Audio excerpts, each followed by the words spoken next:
Assalamu alaikum.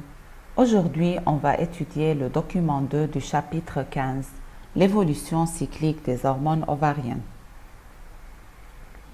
Comme vous l'avez déjà vu dans le document 1 de ce chapitre, vous avez appris que les ovaires et l'utérus sont caractérisés par des modifications cycliques et synchronisées.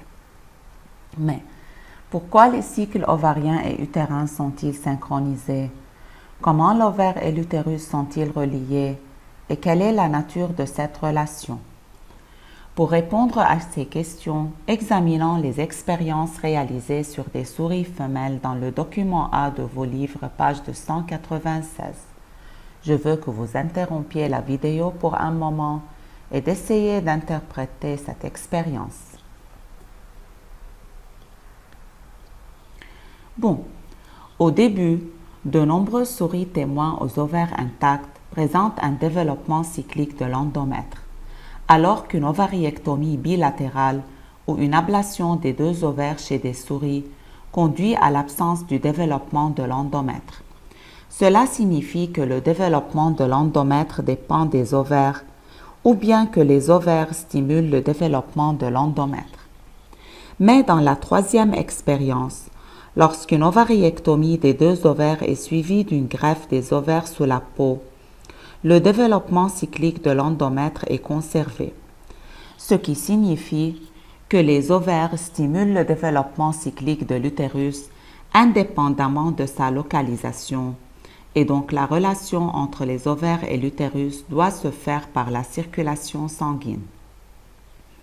Ceci est confirmé par le fait que lorsque les souris sans ovaires reçoivent une injection d'extrait ovarien, le développement de l'utérus et de l'endomètre se produit à nouveau, ce qui indique que les ovaires doivent sécréter des produits chimiques dans le sang et que l'utérus est l'organe cible de ces produits chimiques.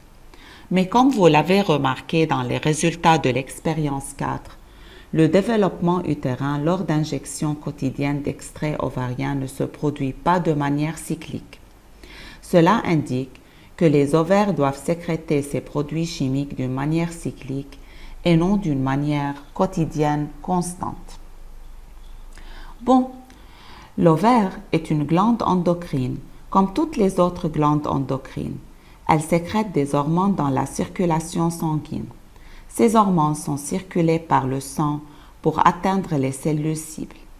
Et bon, les cellules cibles des hormones ovariennes sont des cellules de l'endomètre utérin.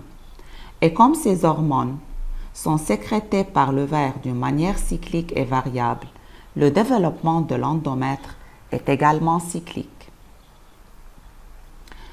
Dans ce document, vous découvrirez les hormones sécrétées par les ovaires et les cellules ovariennes responsables de leur sécrétion, et comment leur sécrétion varie tout le long du cycle ovarien, et enfin, vous relierez la variation de la sécrétion des hormones ovariennes au cycle utérin.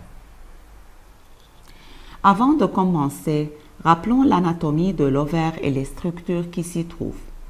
Vous savez déjà que les ovaires contiennent des follicules tertiaires en développement pendant la phase folliculaire, tandis qu'après rupture, le follicule se transforme en corps jaune qui persiste dans l'ovaire pendant la phase lutéale. Dans les follicules tertiaires, les cellules de la thèque interne et de la granulosa sécrètent l'hormone femelle, l'oestrogène. D'autre part, les cellules du corps jaune sécrètent deux hormones femelles, l'oestrogène et la progestérone. Maintenant, pour comprendre comment la sécrétion d'oestrogène et de progestérone varie, je veux que vous pensiez aux événements qui se produisent pendant le cycle ovarien. Vous vous souvenez de la croissance du follicule pendant la phase folliculaire. Vous savez que cette croissance est due à la multiplication des différentes cellules folliculaires. Maintenant que le follicule grossit, que pensez-vous qu'il arrivera à la quantité d'oestrogène sécrétée par l'ovaire? Elle va augmenter ou bien diminuer? Et lorsque les cellules folliculaires se transforment en cellules lutéales, qu'arrivera-t-il à la quantité de progestérone? Le document B de vos livres montre les variations des oestrogènes et de la progestérone au cours du cycle ovarien. Vous pouvez également voir que la phase folliculaire de ce cycle est caractérisée par l'absence de la progestérone. Cette phase est également caractérisée par l'augmentation progressive de la quantité d'oestrogène qui atteint un maximal ou pic juste avant l'ovulation. D'autre part, la phase lutéale est caractérisée par la double sécrétion d'oestrogène et de progestérone.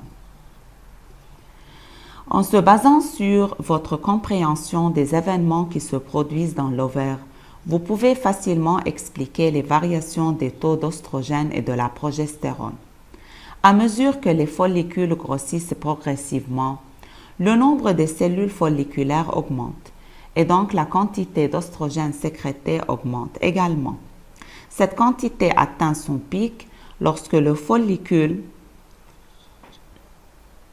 devient un follicule de 2 graphes. Mais une fois que ce follicule se rompt, la quantité d'oestrogène diminue. Puis après la formation du corps jaune qui sécrète à la fois des oestrogènes et de la progestérone, la quantité de ces deux hormones augmente. Mais à mesure que le corps jaune régresse à la fin de cette phase lutéale, la quantité des deux hormones diminue à nouveau. Maintenant que vous avez découvert la raison des variations cycliques des hormones ovariennes, vous avez encore besoin de savoir pourquoi ce cycle est synchronisé avec le cycle utérin. Pour répondre à cette question, vous devez d'abord reconnaître le rôle de chacune des hormones ovariennes. Document A déjà prouvé que le principal organe cible des hormones ovariennes est l'utérus, en particulier l'endomètre. En fait, le col de l'utérus et le vagin sont également des organes cibles. Le document C de vos livres montre l'effet biologique de chaque hormone ovarienne sur ces organes cibles. L'oestrogène, par exemple, stimule la multiplication de la muqueuse utérine et vaginale, stimule le développement des glandes en tube de l'endomètre aussi bien que les glandes cervicales. Et aussi, elle stimule le développement des vaisseaux sanguins. Alors que la progestérone stimule la sécrétion des glandes de la muqueuse utérine et du col de l'utérus, stimule le développement des artérioles spiralées, inhibe les contractions utérines et augmente la température corporelle. Ainsi, une fois que vous connaissez l'effet de chaque hormone, vous pouvez facilement expliquer les modifications qui se produisent sur l'endomètre au cours des différentes phases du cycle utérin. Pendant la phase de prolifération, la couche superficielle de l'endomètre s'épaissit, de fait que la multiplication de ces cellules sous l'effet d'oestrogène. Les glandes tubulaires apparaissent également dans cette phase. Tandis que dans la phase sécrétoire de ce cycle, le développement de l'endomètre est encore plus amplifié, les artérioles deviennent spiralées et l'endomètre ressemble à la dentelle et on l'appelle maintenant la dentelle utérine. Et enfin, lorsque le niveau des deux hormones baisse, les cellules de l'endomètre dégénèrent et la couche superficielle se détache, provoquant les règles. Cette vidéo était présentée par Nancy Rosson. Merci pour votre attention.